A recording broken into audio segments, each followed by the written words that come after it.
Welcome to the Relocated South African, the show for navigating immigration from South Africa for a better future. I'm your host, Jan Hugo from Lagos in Portugal. Check out our website, www.therelocatedSouthAfrican.com. It contains a whole lot of information and details of episodes to date. If you want to interact with us or comment on our discussions or even participate in an interview, contact me at jan@relocatedSouthAfrican.com. And if you like our content, why not subscribe on your favorite platform? Today I welcome from London, Ontario in Canada, Justinus Adriaanse. Welcome, Justinus. Thanks, Jan. Looking forward to chatting and exploring the journey of relocating as a South African. I had a look where London, Ontario is, and it's actually pretty close to America. It's near Chicago. I was amazed. Actually very close to Detroit. It's about halfway between Toronto and Detroit. So it's almost slap bang in the middle. It's 2 hours drive to Toronto and 2 hours drive to Detroit. Wow, that's amazing. Anyway, let me just tell the listeners who is Justinus Adriaanse. He's a South African-born serial entrepreneur and tech visionary. Based in Canada, he's best known as co-founder of We Think Code, which was launched in 2015, and it's Africa's first tuition-free peer-to-peer coding academy that trains underdeserved youth for tech careers, addressing South Africa's massive skills gap head-on. Before that, he was CEO of Private Property, turning it around during tough times before stepping down in 2012. He's an EO, Entrepreneurial Organization Canada Bridge member and past president, if I'm not mistaken, and owner of a number of Tommy Gunn's barbershop franchises in Canada. He's also a ski fanatic. And as a non-Blue Bulls fan, he's a diehard Blue Bulls fan and rugby supporter. And he recently started a podcast as well with ex-Springbok rugby player Flip van der Merwe, winning the away game. It really is worth a listen. That's some of Justinus's, and I'm sure I did not even cover a small portion of what you've done, and we'll get into some of that and the work and the charitable stuff that you do. But I always start a podcast with a bit of background. So for the listeners who don't know you, please tell us your early history. Where were you born, go to school, and how did you get to Canada? That's a great question. Thanks, Jan. Yeah, I was born in Pretoria East in 1978 and really had everything I needed to get a head start in life. We were sort of a pretty middle-of-the-road, middle-class family. I went to school in Pretoria East to a primary school called Laerskool Skelkrans and went to high school there as well and Hoërskool Die Wilgers and really just had a fantastic time. We used to say, talking about being a Blue Bull supporter, we used to say in Pretoria, it's every Springbok's dream to be a Blue Bull. And I've lived through some lean years, and luckily enough, I've lived through some absolutely amazing years as a Blue Bull supporter. And the love for rugby really just came from that. My dad had 5 season tickets, so our family outing every weekend was going to Loftus and watching the Bulls play. We would play at school in the morning, go to Loftus in the afternoon, watch the game, then race home and watch the game again, which we recorded on a VHS cassette. And that was our routine, and we always did it as a family. So for me, rugby has always been a family affair, something that we do together, and that sort of nostalgic bonding experience of growing up on the main stand at Loftus and watching my heroes play every Saturday. After school, went to Tikkies, got a little bit restless and built the first business. I got involved first in the first business, Private Property, and spent 10, 12 years building that business, moved around quite a lot, moved to Cape Town, moved to Durban, moved back to Pretoria, and really just had a fantastic time building a technology business. But when I decided to leave in 2012, I literally said to my wife, we were actually in Europe skiing for a week after I decided to leave. And while we were in the Three Valleys in France, I said to her, I've always really wanted to go live in a ski town for a winter and just ski every day and really learn how to ski properly. because obviously in South Africa that's very hard to do, seeing we have almost no snow. And the kids was 4 and 2 at the time, and she was crazy enough to agree to try it out. We literally went to. What happened next is I Googled ski instructor courses on my iPad, and the first result I got was a UK-based company operating in a ski resort in British Columbia in Canada.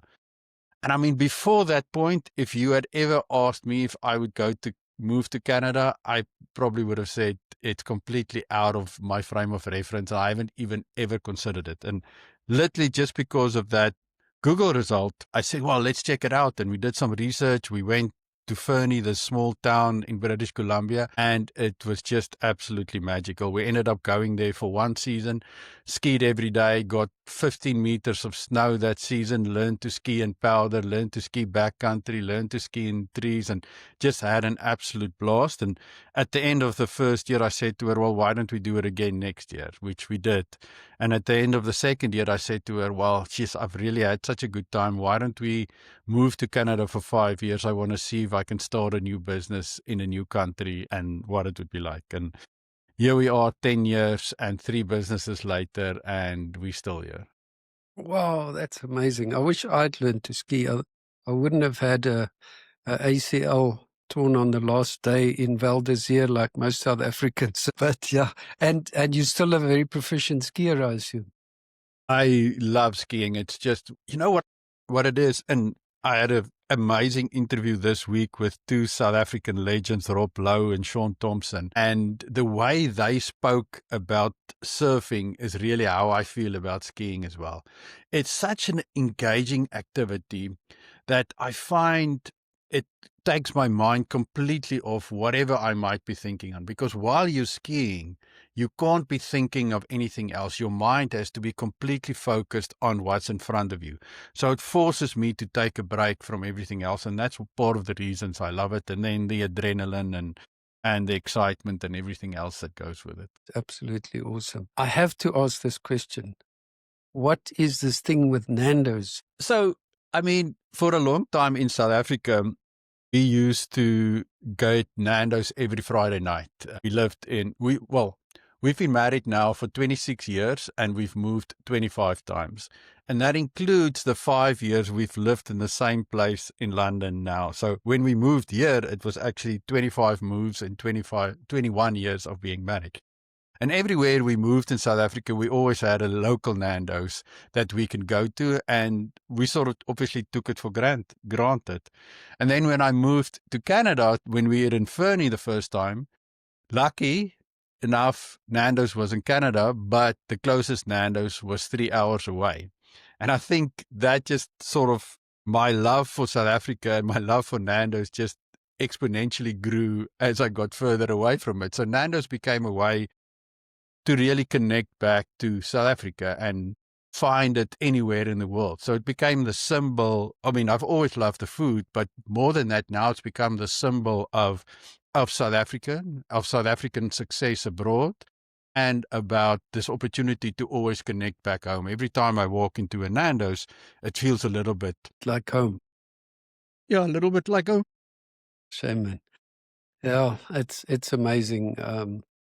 Justinus, I must say, Nando's, Robbie Brosen was a client of ours when I was in RMB, and that's a wonderful success story. Living in Portugal, though, I think Robbie Brosen and his mates can teach the Portuguese about proper peri-peri chicken, because we always have to ask for the peri-peri sauce. We love the chicken here, but they just don't make it as hot as Nando's. So, yeah. Yeah, I mean, Robbie is an absolutely amazing human being. I mean, when we started We Think Code, one of the first sponsors we got was Nando's. I mean, they're not even a tech company. They just said they wanted to be part of it, and they sponsored a student. And I mean, I've reached out to him a couple of times since, completely cold, and he's always embraced and had conversations and engaged. So yeah, he's a shining example of somebody who's done so much in building an enterprise that impacts so many people. And then beyond that, he's done so much to try and help South Africa, and specifically Johannesburg. The Josie My Josie stuff he's working on is phenomenal. I mean, I think he's a shining example of what it is to be an amazing South African and to plow back and do good in the country. Yeah, he's a great guy. I agree. You touched on your discussion with your wife and so on. In a lot of the discussions we have, it's very clear that when you immigrate, you and your wife have to be on the same page, because for a long time in that process, it's just you and her. And sometimes one is up and one is down. And honestly, if you're not on the same page, it's going to be a disaster. Would you agree with that statement? Man, I couldn't agree more. My wife's been an absolute trooper. I mean, as I said, we've moved 25 times in the 26 years that we've been married. My wife says anytime I walk into the house and say, "Oh, you know what? I've been thinking," then she starts packing the bags because she knows something is coming.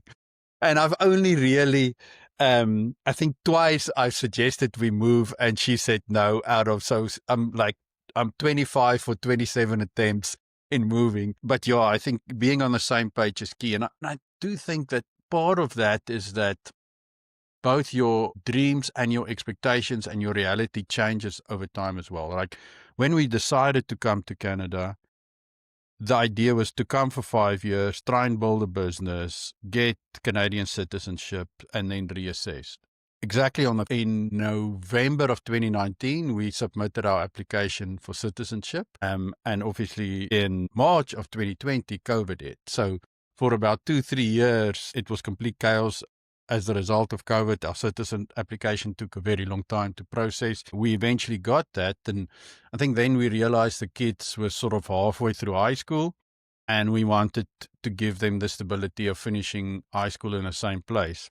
Now my son is in grade 12, so he's got just about 6 months left of high school. He's busy applying for universities, and my daughter has got 2.5 years left. And I think for us, the next step now is that we probably I don't think we'll physically move anywhere again, but we will love to spend time in many places, including a few months every year in South Africa. Especially summer in Canada is mind-blowing. Be in a ski resort and not be anchored to a specific single place. It's really the way I see our future, and luckily my wife's on board with that. So very excited for that journey that's ahead of us in the next few years. Oh, that's awesome. And did the kids adapt very well? I mean, coming into English school system and so on, or were they in English schools in South Africa? That's a great question. And kids are absolutely amazing. So the first time we came just for the winter, the kids were 4 and 2 years old. So we actually brought a nanny with us from South Africa. And the kids just had the absolutely most amazing time with her. She did a great job. By the time we moved here permanently in 2015, my son was 6. He was turning 7 that December. He had already done 6 months of grade 1 in South Africa, in Tygerpoort in Pretoria, obviously an Afrikaans school. He couldn't speak a single word of English when he started grade 2 here in September. And by December, when we went to visit our friends in Vernon, he was absolutely fluent in English. So the kids were just super adaptable, and they've done an amazing job integrating here and working hard. But they're still so connected to South Africa. My son wears some Springbok clothing like 3 or 4 times a week. Like he's got a jersey like this and the other jersey and a hoodie. And every time we go to South Africa, because part of the compromise or the negotiation with my wife when we decided to come permanently, was that we have to go back to South Africa for at least a month every year. And we've done that, except for the COVID years, we've done that every year. So every time we're in South Africa, my son just wants another Springbok jersey or a Springbok hoodie or something. And it's a big part of the identity. So they've really built an identity that is both South African and Canadian, and they fully embrace their context and has done really well in integrating. Well, that's awesome. That's amazing. I mentioned to you this film called the Journey Home, where they interview some of the kids in America, and it's where some of these youngsters were talking about that. It's the one little girl was saying she misses even a toothbrush almost. It's like, but they are so adaptable. So that's awesome. And you did say you go back a lot. You still have a lot of family in South Africa. Yeah, I've got My brother is actually in the US, in Florida, in West Palm Beach. But my sister and my mother and all of the extended family is still in Pretoria, and the same for my wife. So her family is in the Lowveld, and her brothers and her parents. So yeah, lots of family, lots of connections. It's funny because what I find is there's really two things that strongly connect South Africans to South Africa when they're abroad. The one is family, and the other one is the Springboks. I've True. spoken now to many people who's relocated, especially this one couple in the Netherlands. And the guy said to me, my wife never used to watch the rugby when we lived in South Africa. Now that we live abroad, she forces me to watch the games because it's the connection we have back to South Africa. And there was actually a fascinating interview with Roelof Botha that Tim Ferriss did a while ago, a podcast. And Roelof said the same thing. He said the rugby just became such an easy way for him to connect with his brothers and his family, because every time they would have a conversation, if he was up to date with the rugby, it obviously was so easy to have a conversation with his dad and his brother, and it's been exactly the same for us. 19 when they were playing in Japan, the games was like at 2 and 3 o'clock in the morning, and we were up and shouting. The one time we were actually on a squash tournament in Vancouver in the hotel, and we were screaming so loud, I'm sure we woke up the neighbors at 2 o'clock in the morning watching the rugby. That is absolutely amazing. I'm talking about this movie, The Journey Home, but and I read this on your LinkedIn, where you wrote about people who said that they feel more South African now that they live abroad than they did in South Africa. Why do you think that is? Is it the rugby, or are there other reasons? Man, I think there's many reasons. And it was yesterday we recorded a podcast episode with Robin Kerno, and she's the one who made the comment, and we talked about it for a little while. And what she said, I think, resonated well with me. She said, now when you're in South Africa and you're on the inside, you take all of these things for granted because it's your context and you live with it any day. And then you have all of these internal conflicts that sort of becomes obvious between you and people around you. But when you stand on the outside, one, you don't take those things for granted because it's not in your context anymore. And the internal struggle seems to fade away. And you think about South Africa as this holistic thing that just changes the way you associate with it. Like we definitely did that as well. We were very deliberate about speaking Afrikaans at home. We were very deliberate about going back. We're very deliberate about eating together every day wherever possible. A lot of the things we've decided to make part of our reality, it becomes also a connection back to South Africa. So yeah, I think those are some of the things that sometimes make you feel almost more South African when you go abroad than when you live at home. Or it's just not obvious when you're in that context. It becomes more of a conscious choice when you leave, because you have to then choose to do a bunch of things that in South Africa, it's not a choice. It's just the way things are. Yeah, I agree. I think that is absolutely amazing. Just moving on, you obviously do what I would call charitable work with, the business that you started and teaching people about coding. You're doing it from Canada. Do you think it's easy to do it like that, or would it be better to do it in South Africa? That's a great question. There's definitely pros and cons to both sides. Being on the ground in South Africa would have its advantages. But I've actually just almost finished this book called Who Not How. And one of the things he talks a lot about in the book is, and I've definitely been guilty of this throughout my career many times, is whenever you're facing a problem, instead of thinking how you should solve the problem, you should think who you can get that already knows how to solve the problem. And I think it's a little bit like that, because yes, being on the ground in South Africa will have many advantages, but also being outside of South Africa, an opportunity to reach so many people and tell the South African story in a very authentic way, also has many, many advantages. So I definitely, as I said, once my daughter finished high school, I will spend more time in South Africa. But I don't think I think the opportunity to reach South Africans abroad and to reach other people who want to be able to help build a country that works for everybody is a distinct advantage I want to make sure I capitalize on for the rest of my career. Because there's so many South Africans spread throughout the world who's been phenomenally successful that want to contribute. And I really want to build a community of South Africans that's willing to do the same work, willing to say, listen, let's figure out how to build a country that works for everybody. Excellent. And just maybe while we're on that topic, do you have a few anecdotal success stories? Because I think it's a wonderful initiative. Maybe share that with us. You know what? We plan our trip back to South Africa every year around the graduation at We Think Code. And every single year, I'm absolutely blown away by the impact it has. I mean, I think it was a year or two ago. So as most graduation ceremonies, the class picks one student to stand in front and give a speech to represent them. And this girl got up.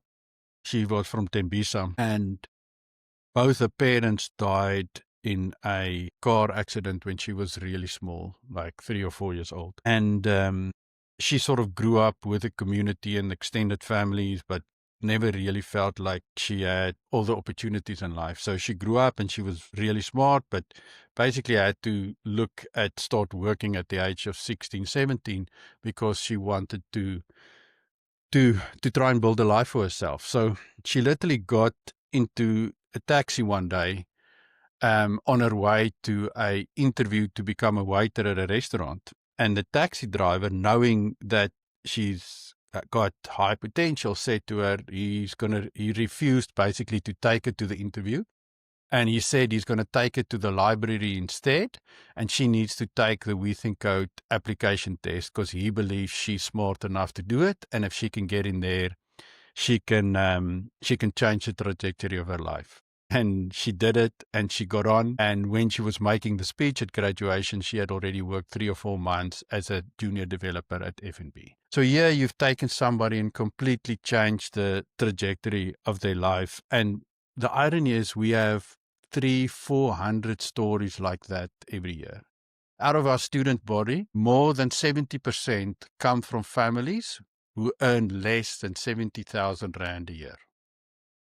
That is true. By the time they finish the course and they can start working, they earn 20 to 30,000 Rand a month. So obviously We Think Code has done an amazing job, but it's just still a small drop in the ocean of what's possible, because the fundamental principles we started it on was, one, is that natural aptitude and ability is normally distributed, irrespective of your social class. But the access to opportunities is completely asymmetrical. And if both of those assumptions are true, in a society like South Africa that's as unequal as it is and has the level of poverty that we have, it means that there are millions of people with exceptional talent that doesn't have access to the things they need to make the best of it. So I think a massive part of how we build a country that works for everybody is building systems that can find people with exceptional talent and without access, and giving them access. Because when you do that, you not only change that individual, they become an example of what's possible for the entire community. They become the inspiration and the support for their immediate family, and it just balloons out from there. I mean, another great story is one year, about 3 or 4 years back, I was traveling back to South Africa for a We Think Code board meeting. And I arrive at border control, and the agent stamping my passport has a We Think Code lanyard around her neck. I said, "Oh, that's interesting. Where did you get that?" And immediately her face lights up, and she starts talking about her brother that got into this amazing academy, how it changed his life, how it changed her life, how it changed the entire context of their family.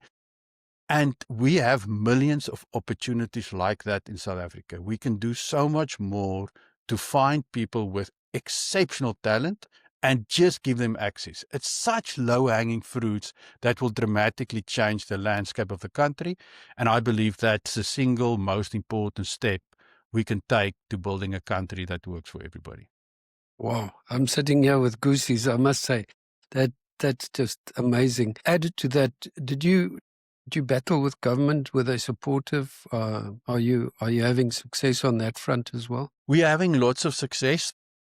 One of the interesting things that when we started is we had this long debate, ferocious long debate about whether we want to start it as an NGO or whether we want to start it as a business. And eventually we sort of made a compromise and said we're going to start it within an NGO legal structure, but we're going to try and run it as a business.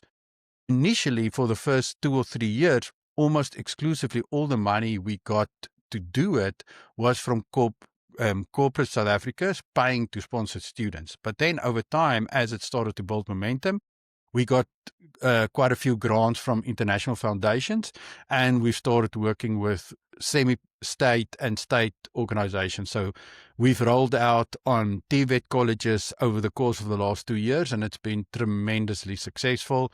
It was a mix of support from the TVET colleges, support from government, and support from international foundations. So that has gone really well. And I think for us, a big thing that we think can help in the next 5 to 10 years to even increase our numbers potentially by 10 times is by working more with government and finding ways to do it. But I think the lesson for me there was, yes, ultimately in the long run, to have massive impact, you have to have some cooperation with government, but because they just have a much better distribution center and obviously lots of capital, but you don't have to wait for that to start. We did a lot. We showed the results. We showed the pilot. We showed how it worked. We did a lot of things that already created momentum, and then it becomes easier to get government support and to increase the impact. Excellent. You're also very passionate, and we'll get to the business side. I really want to just touch on this. I know you've got rugby is a big thing for you, and you've got this rugby vision and rugby project on the mind. I heard you talking about a visit to Siyakolisi's village. Maybe you want to just talk to us about your rugby project and that. Well, where do I start? I think what happened is I underestimated Rassie. I didn't think we had a hope in hell to win the 2019 World Cup. So I was going into the World Cup a little bit despondent. For the first time in a long time, I felt like we had no chance. And every game they played and every progress they made, I got more and more excited. And then eventually when we thumped England in the final, it felt like a bit of a world open up to me, and specifically around Sia and a lot of the players who come from the Eastern Cape and from challenging circumstances. So I went down this rabbit hole after the 2019 World Cup where I just couldn't read enough and couldn't find enough and watch enough videos about Sia and Bongi and Mapimpi and Lukanyu because growing up in Pretoria, rugby was always especially, in the 80s and 90s, rugby was this white Afrikaans sport. And then we won the World Cup in 2019, and this whole new world started opening up for me. And I started feeling this urge that I wanted to do something, but I didn't know what. Fast forward 4 years, and I hadn't done anything by that stage, but we wanted to go to the World Cup. I don't know how long you've lived abroad. Living abroad and trying to buy tickets to the World Cup is a very challenging process.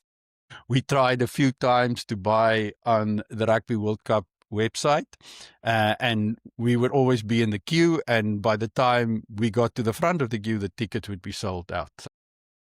At some point, I figured out how to circumvent the queue, let's say it that way, and we managed to get some tickets for the South African pool games and the quarterfinal against France. But then in 2023, leading up to the World Cup, we had some business challenges that made it very hard for us to attend. So we ended up deciding to sell the tickets we had and not go.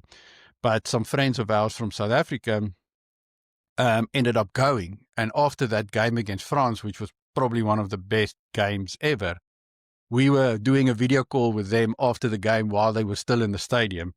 And I just felt this overwhelming sense that I had to get to Paris no matter what. So we went online, and a bunch of the French people who obviously had tickets for the semi-final decided to sell after France lost. So we managed to get 4 tickets to the semi-final. So the Friday we jumped on a plane, all 4 of us. We flew to Paris, attended the semi-final, which was the most nerve-wracking game I think I've ever been at, even more than the final. But we ended up winning. My wife and daughter had to fly back, so they flew back on the Saturday morning, and I just said to my wife, I'm going to stay here. I don't have a ticket for the final, but I'm going to just stay in France and figure out how to try and get a ticket to the final. So my son and myself stayed. We went to visit another friend in the south of France, Tien Kotze, who's an ex-rugby player as well. A fantastic story how we met, but I won't bore you with that now. But we went and stayed with them in the south of France, and we started watching all the games. We watched the 95 final, we watched the 2007 final, we watched the 2019 semi-final, the 2019 final, and then so in that week between, we watched all those games.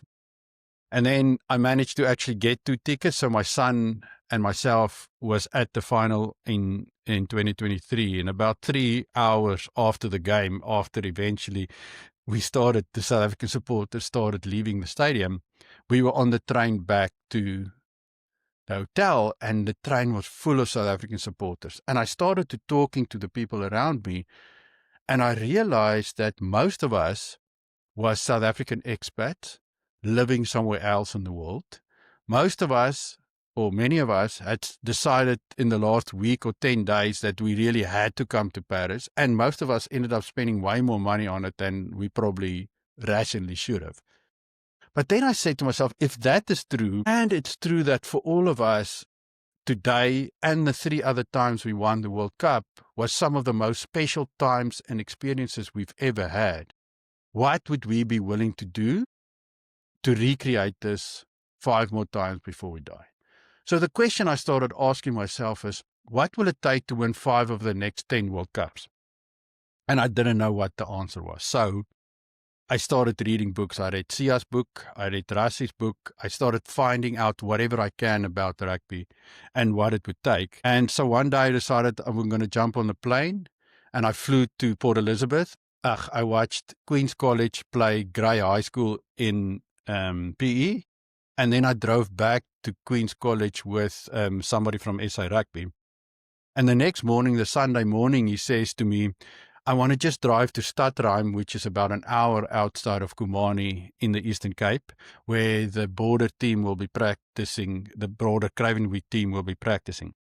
So we drove there, and this is Stadtruim's exceptionally small town with a cafe, school, and a few houses, and a big relative township on the outskirts of town. And as we approach Stadtruim, you can see the township on your left, and between the township and the road, there's this rugby field. Nico, the guy I'm with, says to me, is it okay if after the Cravenweek practice, we just stop at this rugby field, because I want to make this book when I retire of all the different rugby fields across South Africa that I've been to. I said, yeah, no problem. So we go to the practice, we meet a few people there, and we turn around. Initially we forget, but we turn around, and so we're driving towards this rugby field. And this is 11 o'clock on a Sunday morning.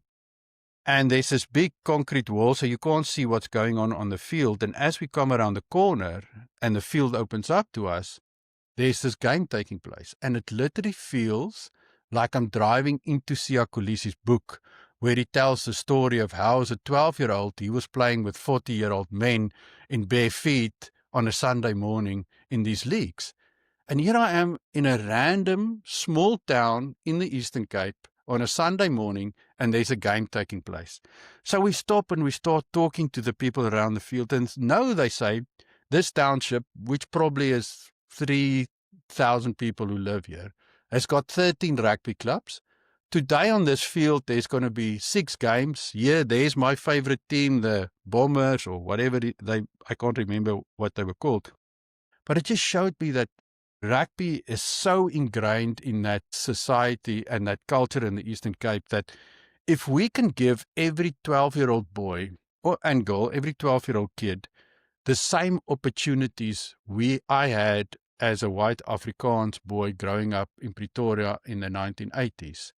We can build a pipeline of talent that would make 5 of the next 10 World Cups just about a foregone conclusion. So it's again that idea of the talent is normally distributed, but the access and opportunity isn't. So if we can figure out a way how to bridge that gap, and rugby is just the proxy of doing it successfully. Because if we create the right rising tide, where we create those opportunities for kids, then I think everything will benefit. 1 out of 10,000 or 1 out of 1 million will become a professional rugby player, but the other people will also get access to the opportunities they need to make the most of whatever their talents is. That sounds absolutely amazing.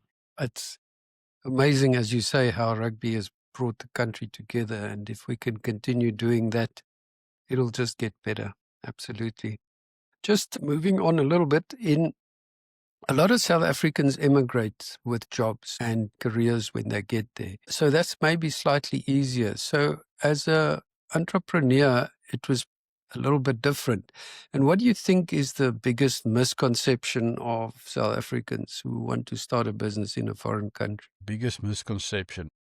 I think for me, the biggest challenge was that it's really like completely starting over, even worse than starting over at 21 when you finish university. Because at least when you start at 21 in South Africa and you've been to school and university in South Africa, you know hundreds, potentially thousands of people in that space.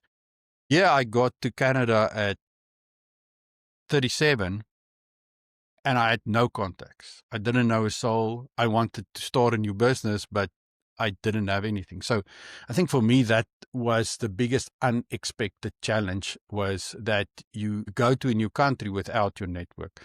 I mean, now and today, even when we moved, there was already tools. So I could have done a lot more to start building my network even before I left South Africa. And I probably would, if I had to do it again, I would work much harder at that. EO was an absolute lifeline and helped me to connect to people relatively quickly. But I think if I had to do it again, I would accelerate that dramatically, and I would work much harder while still in South Africa to build my network in Canada even before I got here. Okay, I mean, that network is amazing, because if I think back working in banking and so on, it wasn't what you knew, it was who you knew. And arriving there without that and starting a business and red tape. So is that what the Lacquer Network is about? Because just looks like they're doing amazing work, and I'll be interviewing Nick next week. But awesome. It just seems to me, if I look at what's going on in the Lacquer Network, that it is an amazing facilitation in a way. Yeah, I mean, for me, in starting the podcast and working on this rugby project, it's been the most unbelievable blessing ever. I mean, Nick has introduced me to so many amazing people. So I think the Lacquer Network is part of the answer to that question. So it's building better community and networks for South Africans across the world. And I think that if I had that when we came, it would have definitely already helped. But I don't think that just connecting to other South Africans will ever fully solve that problem for you, because you're obviously in a different country.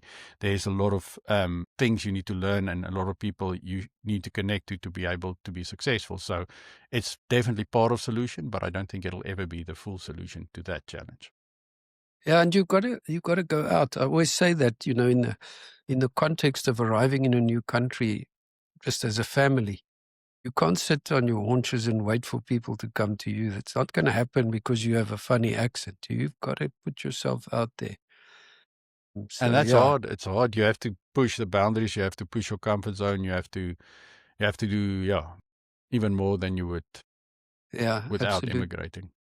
And I mean, in that sense, as an entrepreneur, one of the biggest things you probably need is perseverance, because you can't let a disappointment put you on the back foot.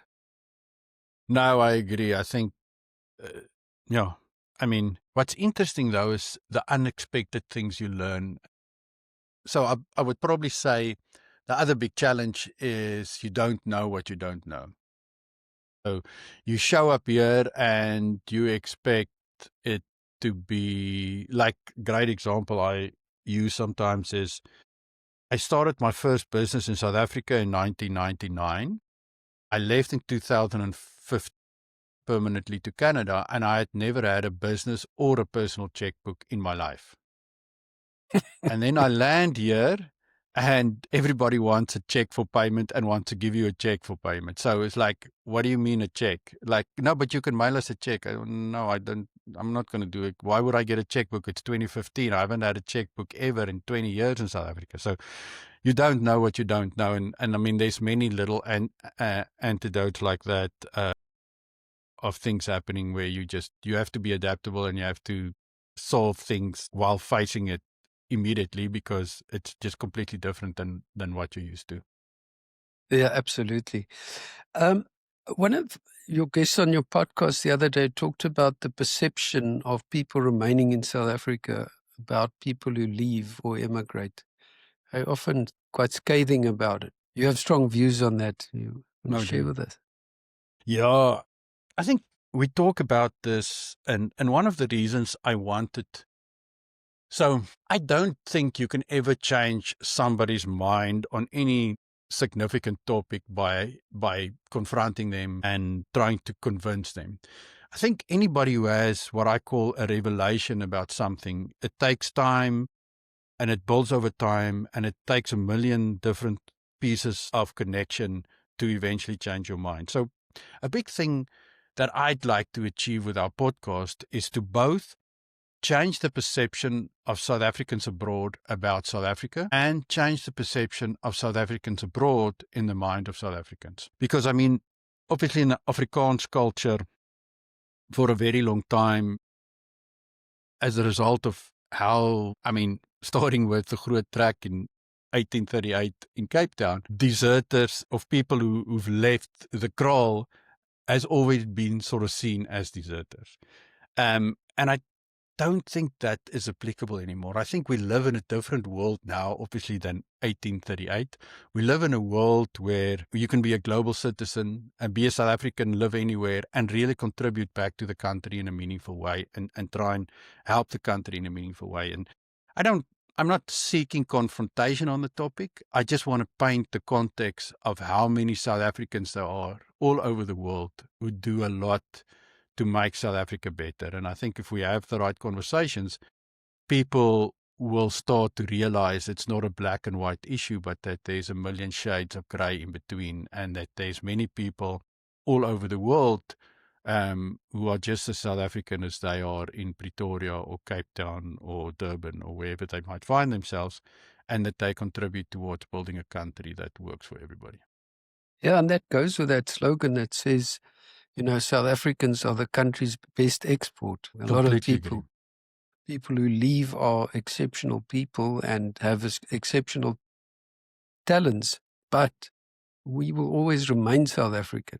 You can't take that out of us, you know, and I think that is so important to remember. And people often, there's this lady that I interviewed in Australia who wrote an article in 2015 in Biz News where people were also slagging South Africans who emigrated. And she said, why? I'm still a South African. Why am I not allowed to comment on what happens in South Africa? Why do you hold that against me? And I think that's very, very valid. But I also understand the other side of the argument, right? I grew up in a house where I would say my dad's sentiment was very much like that. I mean, I can remember him often saying that if you leave South Africa, you don't have a say about the things that happen. So again, it's just like, let me give you this example. So I grew up in Pretoria in the 1980s in an apartheid system that was absolutely despicable, but it was designed to give me everything I needed to be successful in life. And it did that very, very well. And with that system came this dogma and propaganda of superiority that was reinforced by the reality I lived in. The dogma said we were more intelligent, we more hardworking, we more exceptional. And everywhere around me, I could see the evidence of that being true. What I didn't realize at the time is the reason it felt like it was true is because there's a complete disproportionate resources being spent and making it through for a small subset of the society. And if the resources was equally spread, the results and those things would be equal. So while you're living inside that system, it's very hard to break out of it. So in the context of South Africans who left is desertion, all of the evidence and everything around people seem to confirm that. What we need to do is tell the story that shows the contrary point of view. And if we tell it deliberately and consistently for a long period of time, and people can hear it and they can see the results of that, I think that sentiment will change and we will become one nation spread throughout the world instead of limited by the boundaries of the country. I think that's so true. I don't know how many Aussies you've got living in Canada, but I think Lots. if you think about the Aussies, they're not ashamed to be No. Australian. They leave because it's an opportunity, and I think we should be the same. Whereas, sometimes they make you feel like, as you say, you're a deserter. You've packed up and left, and it's wrong. One more point, if you don't mind. No, not at all. Is I think the key for me is I'm not offended by that. When people talk like that, I feel compassion for their point of view, and I understand that what they're saying is heavily influenced by their own biases of the context within they live and their own personal struggles. Because I find often people that's most vocal about it are people who would like to leave but feel trapped. And that's their issue they're carrying. It's got nothing to do with me. I feel very comfortable with the choices I've made. I feel comfortable with being a South African abroad, and I feel comfortable about being vocal with it.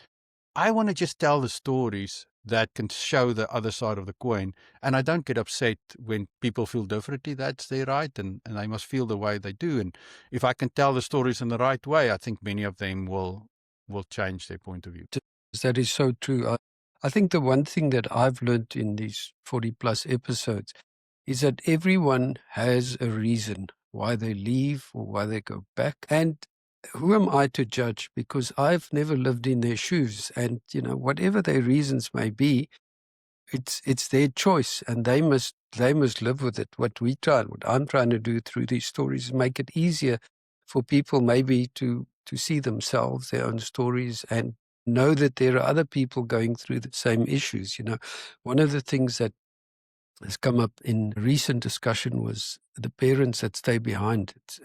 I'm fascinated by that, and I interviewed a psychologist who solely deals with parents who stay behind. And, the guilt that kids feel, the parents, it's a minefield. It's very, very tough to immigrate. So I think the more we can help people to understand and go on the journey, the better it is. Okay, another question. I know you're an avid reader. I think you said on a podcast how many books you read. It's a lot. But if you think about the immigration journey, is there a book that you would say everyone should read this before you embark on this?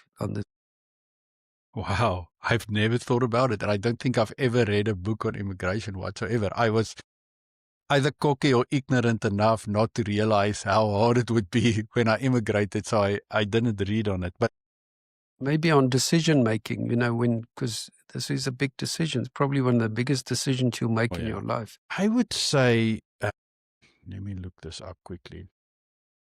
What I found interesting and what I've been reading a lot about in the last 6 months is how people change their minds and the sort of logic behind that. So I would say one of the great books I read, which was fascinating, is How Minds Change by David McRaney. And then there was one other one, Crucial Conversations, was amazing. And I think that Crucial Conversations, it's definitely one that helped me make that mind shift from you're never going to change anybody's mind by trying to have a confrontational conversation about it. You have to be able to have the crucial conversations, but the way you act and the way you manage your emotion and the way you create the context, and you have to give them the space to both articulate their thoughts and the space to take in over time what you've said and hopefully help them make a better decision or a different decision. It's not necessarily better, but it's really about the ability to have those conversations. So those two books has been fantastic. Awesome. Awesome. That's fantastic.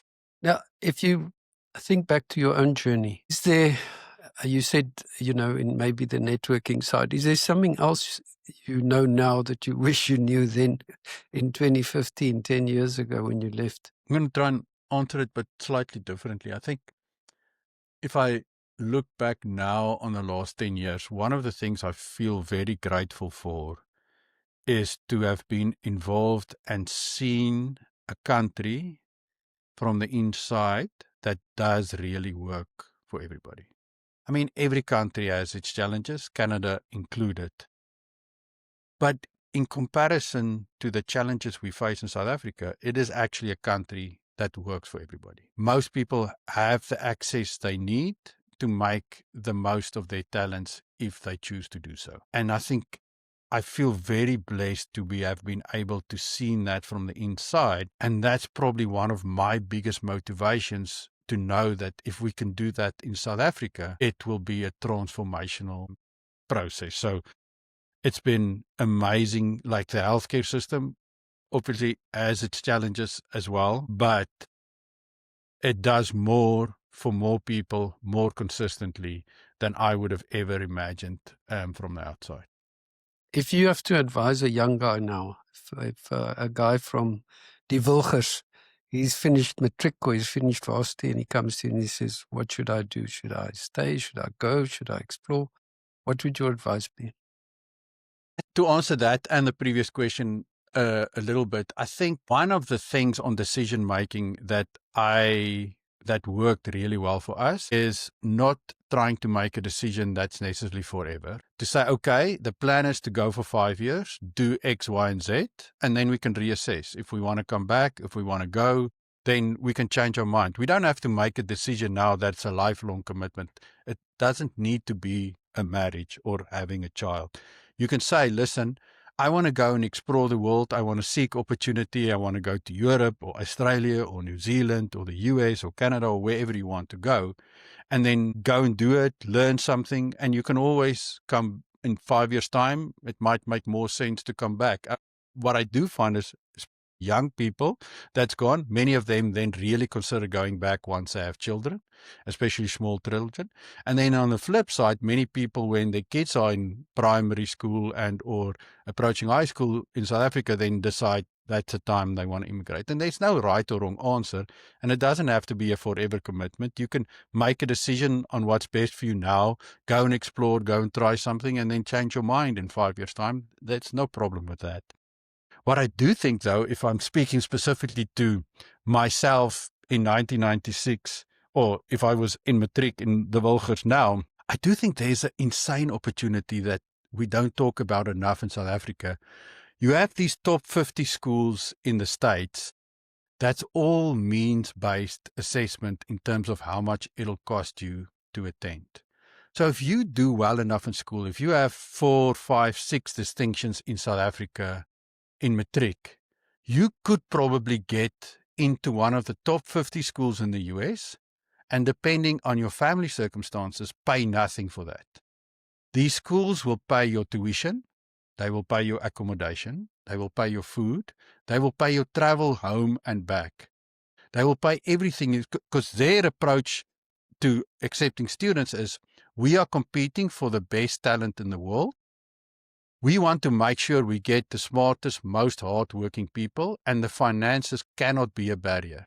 These schools have billions of dollars in endowments, and they literally will pay for everything. Just because you're in South Africa and you don't have money to come study in South Africa, if you work hard enough and you get good enough results and you can show on a SAT test that you can do well, you can get an entire college degree without spending money, assuming you come from a context that can't afford it. So they assess your family financial situation, and if you earn less than $100,000 a year, your family, it's basically free. If you earn between $100,000 and $250,000 a year, you pay somewhere between 10 to 90%, depending on your circumstances. If I was in matric right now and academically strong, I would definitely consider it. Even if you just come, do that for 4 years, get your degree, and then go back to South Africa, you will build in a network and gain experience that is irreplaceable. Wow, that is great advice. I didn't know that, so that's fantastic for people to know that that possibility is there. Wow, Justinus, we've been talking for an hour, and it's just what a journey. I mean, I just really appreciate you sharing with us and all that wisdom. And I think what you're doing, I must check behind you. Maybe there's wings there, because I think it's angelic, the stuff that you do in South Africa. It really is amazing. If all South Africans could feel that way about the country, be that passionate, and just make a difference. I always think about that starfish organization in South Africa, where the story where the guy threw back one and he said, if I make a difference to one, it's okay. And I think that's kind of the way we should look at life, is to make a difference. We've got so few days on earth, so we may as well just make the best of it. And I'd really just want to say thank you so much. Thank you for making the time. And yeah, it's just been an amazing discussion. If people want to, obviously your podcast is on all the platforms, and it's called Winning the Away Game. That's right? Yeah, that's Winning the Away Game. You can find it on all the platforms. Personally, I'm most active on LinkedIn, although I'm on some of the other social media. I want to add one thing to what you said there, and thank you very much for the encouragement and compliment. I really appreciate it. But I don't think people shouldn't see doing a lot as the barrier. The most important thing is action and consistency. Even if you just do whatever within your sphere of influence and means, and do it consistently, you will have an impact. If it means you can give $100 a year to a charity in South Africa that you feel comfortable with, then do that. If it means $100 a year to support your family, or whatever you can do, whatever's within your realm of possibility, just start doing it and do it consistently, and you will see the impact. It is amazing what consistency and action will do. Awesome. That is fantastic advice. Well, thanks again. I think we should put a Nike logo on that and just say, just do it. I like it. Well Here's one done, over here. Just do it. Yeah, exactly. I think I've got one underneath here. So, yeah, thanks so much, Justinus. I really enjoyed that. It was great to have you on the podcast. Same here. Thanks for the opportunity. I really appreciate it. So if you enjoyed my discussion with Justinus and would like to hear more about experiences of South Africans who have left the country, why not subscribe on your favorite platform? And if you'd like to share your own story, contact us on jan@relocatedSouthAfrican.com. Until next time.